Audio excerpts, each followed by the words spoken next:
प्यारे बच्चों नमस्कार। आशा करते हैं कि आप अपने घर पर कुशल पूर्वक होंगे और मैं ईश्वर से प्रार्थना करता हूँ कि आप और आपका परिवार हमेशा सुखी रहे, समृद्ध रहे और स्वस्थ रहे। प्यारे बच्चों, आपका जो लेसन चल रहा है वो चल रहा है the crisis of democratic order, लोकतांत्रिक व्यवस्था में संकट। देखो, सबसे पहले मैं ये बताना चाहता हूँ कि लोकतांत्रिक व्यवस्था में संकट कब आता है? जब सरकार के द्वारा लोगों के अधिकारों को छीना जाता है, या जो इंस्टीट्यूशन है, चाहे वो जुडिशरी है या दूसरे कोई संस्थान होते हैं जिसके जो शासन कार्य में पार्टिसिपेट करते हैं, उनके अधिकारों को छीना जाता है। तब हम ये कहते हैं कि लोकतांत्रिक जो व्यवस्थाएं होती है, संस्थाएं होती है, उनका हरण किया जा रहा है। सरकार ज़बरदस्ती उनसे काम कराती है, वो उनको प्रेशर में काम करती है। जब सरकार के प्रेशर में ये इंस्टीट्यूशन काम करना शुरू कर देते हैं तो ऐसा लगता है कि सरकार डिक्टेटर हो गई है, तानाशाही हो गई, अपनी मनमर्जी करती है। जब सरकार अपनी मनमर्जी करना शुरू कर देती है तो तब हम कहते हैं कि ये सरकार तानाशाही हो गई है। और डेमोक्रेटिक जो इंस्टीट्यूशन है, जब उनके दिशा निर्देशानुसार कार्य करने लग जाते हैं तो और वो एक फ्री एंड फेयर अपना काम नहीं कर पाते हैं, सरकार के प्रेशर में रहते हैं, तब हम कहते हैं कि लोकतांत्रिक संस्थाएं पर संकट आ गया है। देखिए, ऐसे ये घटना 25 जून 1975 को हुई थी। वो क्यों हुई थी?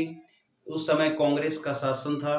कांग्रेस के शासन में कुछ ऐसा हो रहा था जिसके कारण से पूरी की पूरी जो इंस्टीट्यूशन थे, जो गैर कांग्रेसवादी पार्टियां थी, और जो इस कांग्रेस के पार्टी के खिलाफ जो भी लोग बोलते थे, सरकार की आलोचना करते थे, उनको जेल में डाल दिया जाता था।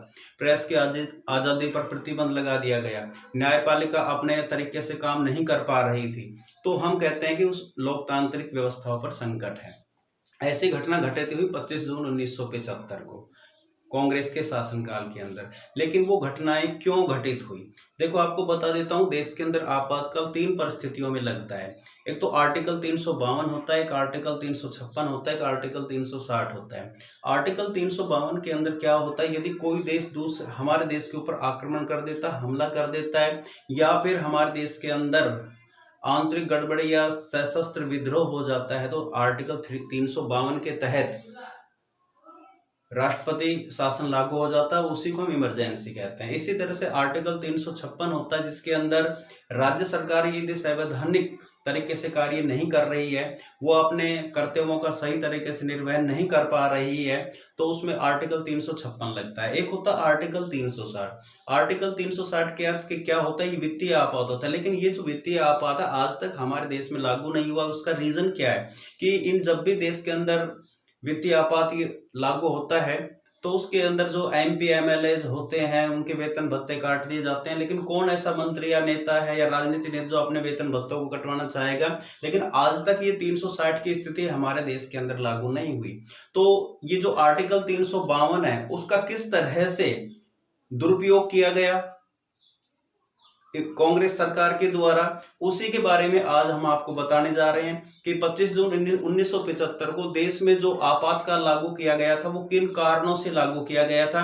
वो आप देखिए, कांग्रेस सरकार तो ये सोच रही थी कि जो उनकी वेलफेयर स्कीम्स है, जो उनके लॉ एंड ऑर्डर को मेंटेन करने के लिए उसने इमरजेंसी को लागू किया है। कांग्रेस पार्टी का ये सोचना था कि जो गैर संसदात्मक जो गतिविधियां हैं, उनके द्वारा सरकार अपने जो काम है, कार्य, वो सही तरीके से नहीं कर पा रही है, और वो उनके वेलफेयर स्कीम्स के अंदर जो उनके अच्छे प्रोग्राम है, लॉ एंड ऑर्डर के अंदर अड़ंगे डाल रहे हैं। इस कारण से उन्होंने इमरजेंसी लगाई है। इस कारण से उन्होंने ये आपातकाल लागू किया है। लेकिन दूसरी जो पॉलिटिकल पार्टी थी, वो ये सोच रही थी कि इससे लोकतांत्रिक जो ढांचा है, लोकतांत्रिक जो इंस्टीट्यूशन है, उनका हरण हो रहा है, उनका एक्सप्लॉइटेशन हो रहा है, वो सही तरीके से काम नहीं कर रहे हैं। वो संसद के बाहर इस तरह की गतिविधियां कर रहे थे।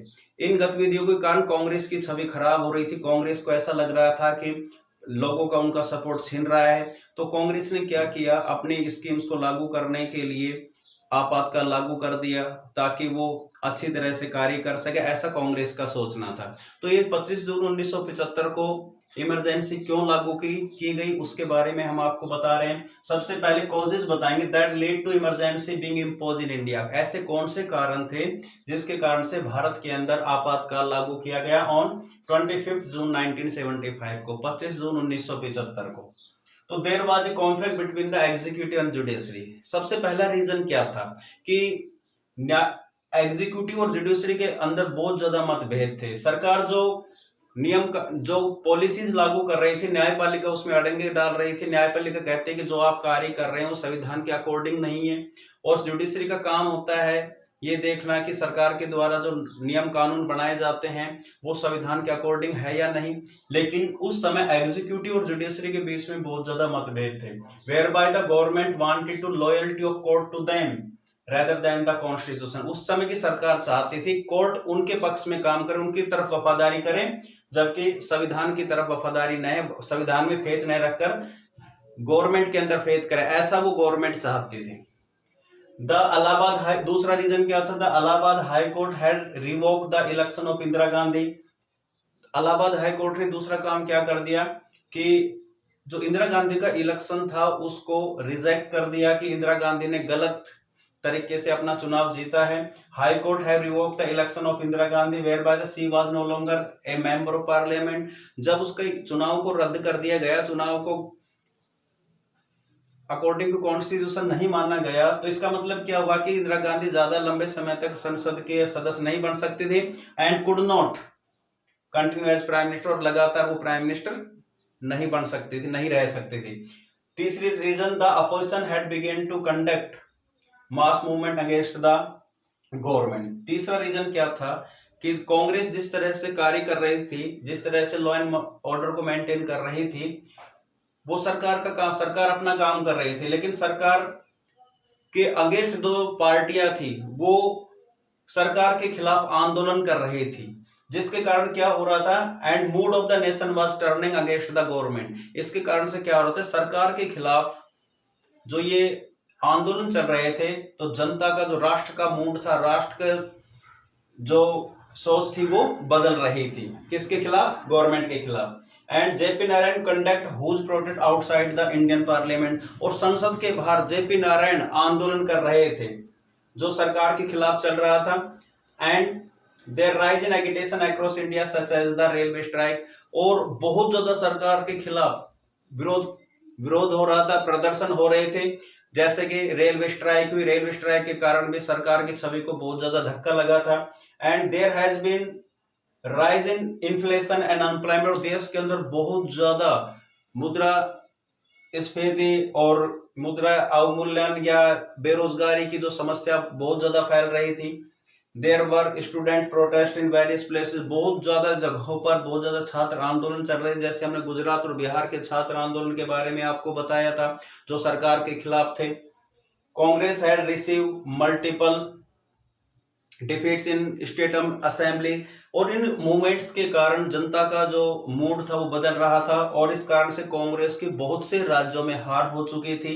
And the government misuse the provision of president. इसके बाद गवर्नमेंट ने देखा कि उसकी स्थिति खराब हो रही है, वो लॉ एंड ऑर्डर को मेंटेन करने के लिए और अपनी जो वेलफेयर स्कीम्स है उसको लागू करने के लिए वो चाहती थी कि जो दूसरे अपोजिशन पार्टी है या जो पर पार्लियामेंट के बाहर जो भी गतिविधियां हो रही है वो सरकार के काम में अड़ंगे डाल रही है, तो देश के अंदर लॉ एंड ऑर्डर को मेंटेन करने के लिए और सरकार अपनी स्कीमों को लागू करना चाहती थी। और ये जो विरोध प्रदर्शन थे ये सरकार के काम में अड़ंगे डाल रहे थे, ऐसा गवर्नमेंट का सोचना था। इसलिए इंदिरा गांधी गवर्नमेंट ने क्या किया, देश के अंदर 25 जून 1975 को इमरजेंसी लागू कर दी।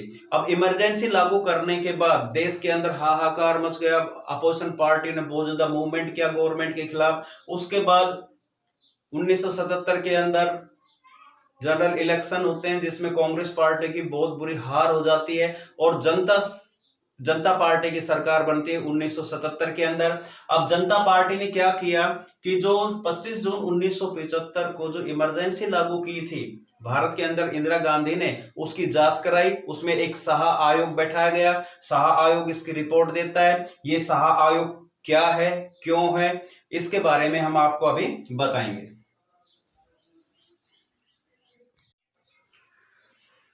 अब जैसे हमने आपको बताया 1975 के अंदर इंदिरा गवर्नमेंट ने इमरजेंसी लागू कर दी थी। उसके बाद क्या होता है, उसके बाद 1977 के अंदर इलेक्शंस होते हैं और जनता पार्टी की गवर्नमेंट बनती है। वो क्यों बनती है, क्योंकि बहुत ज़्यादा कांग्रेस के अपोजिशन विरोध होने के कारण बहुत ज़्यादा लोग उसके विरोध में हो गए, क्योंकि आपातकाल के दौरान बहुत ज़्यादा सत्ता का दुरुपयोग किया गया था, पावर का दुरुपयोग किया गया था, कॉन्स्टिट्यूशन को बदल कर रख दिया था, न्यायपालिका सही तरीके से फ्री एंड फेयर काम नहीं कर रही थी। तो जनता का जो मूड है वो कांग्रेस के प्रति एकदम विरोध में हो गया और जनता ने क्या किया, कांग्रेस को इलेक्शन में हरा दिया और उस समय जनता पार्टी की सरकार बनी। ये जो जनता पार्टी की जो सरकार थी, इस जनता पार्टी में बहुत से पॉलिटिकल पार्टियों ने मिलकर ये सरकार बनाई थी। इसमें बहुत से लीडर्स थे, ज़्यादातर जो प्राइम मिनिस्टर बनना चाहते थे। लेकिन ये जनता पार्टी में क्या होता है कि 18 महीने के बाद ही ये सरकार गिर जाती है, मेजोरिटी अपनी खो देती है। उसके बाद क्या करते हैं, ये जो जनता पार्टी की जो गवर्नमेंट बनी थी वो मोरारजी देसाई के नेतृत्व में बनी थी, लेकिन वो केवल 18 महीने तक ही चली थी, क्योंकि जनता पार्टी अपनी मेजोरिटी खो चुकी थी, अपना बहुमत खो चुकी थी।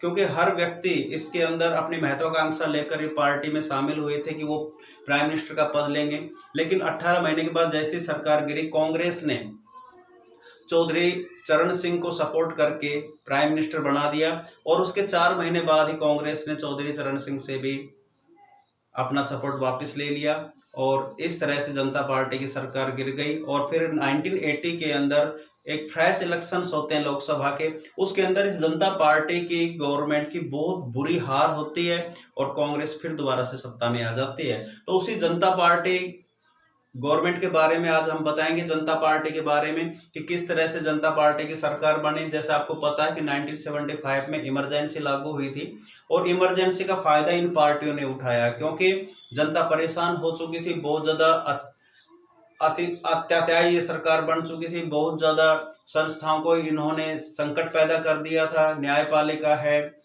या दूसरी अदर जो अलग इंस्टीट्यूशन है वो सही तरीके से कार्य नहीं कर रही थी। तो जनता का मोह भंग हो गया कांग्रेस पार्टी से और 1977 के इलेक्शन में कांग्रेस की हार हुई। तो उसी जनता पार्टी के बारे में आज हम आपको इसमें और बता रहे हैं कि Janata party government that came to power after 1977 election under the prime minister Morarji Desai. देखो, जनता पार्टी की जो गवर्नमेंट है वो पावर में 1977 के जो इलेक्शन हुए थे उसके बाद में आई और उसका नेतृत्व किसके नेतृत्व में, मोरारजी देसाई के नेतृत्व में, जो कि प्राइम मिनिस्टर बने थे। जनता party was based and anti Congressism. Janata party का आधार क्या था, वो कांग्रेस की विचारधाराओं के खिलाफ थी and had multiple collision party. और ये जनता पार्टी बहुत से दलों से मिलकर ये बनी थी। There was a quarrel among the party, और इन पार्टियों के अंदर आपस में झगड़े होते रहते थे। जब जनता पार्टी स्प्लिट, इस कारण से जनता पार्टी के टुकड़े हो गए, उसका विभाजन हुआ एंड गवर्नमेंट लॉस्ट इस majority in less than 18 month. और 18 महीने से कम समय में भी इस गवर्नमेंट ने अपनी मेजोरिटी खो दी, अपना बहुमत खो दिया। अनदर गवर्नमेंट हेडेड बाय चरण सिंह, दूसरी जो गवर्नमेंट बनी वो चौधरी चरण सिंह के नेतृत्व में बनी, जिसको सपोर्ट किया कांग्रेस पार्टी ने। And form but this government fail after 4 month, लेकिन ये गवर्नमेंट भी 4 महीने के बाद गिर गई and fresh Lok Sabha elections were held in January 1980। और 1980 के अंदर दोबारा से फ्रेश लोकसभा के इलेक्शन हुए इन which the Janata party suffered a huge defeat, और जनता पार्टी की बहुत करारी हार हुई और कांग्रेस पार्टी दोबारा से सत्ता में आ गई। अब इस जनता पार्टी ने 1975 के अंदर, ये मैंने क्यों बताया, पहले मैंने जनता पार्टी के बारे में इसलिए बताया कि 1975 में जैसे इंदिरा ने इमरजेंसी लागू की थी तो इमरजेंसी के एकदम विपरीत लोगों का मूड बदल गया और 1977 के अंदर जनता पार्टी की सरकार बनी। और जनता पार्टी ने 1975 के अंदर जो इमरजेंसी लागू हुई थी, इस जनता पार्टी गवर्नमेंट ने एक शाह कमीशन बनाया इस जांच के लिए कि आपातकाल के दौरान क्या क्या हुआ था। उन सभी उस गवर्नमेंट की जो कार्रवाई गवर्नमेंट ने की थी उसकी जांच कराने के लिए शाह कमीशन अपॉइंट किया गया था। अब हम उस शाह कमीशन के बारे में आपको बताएंगे।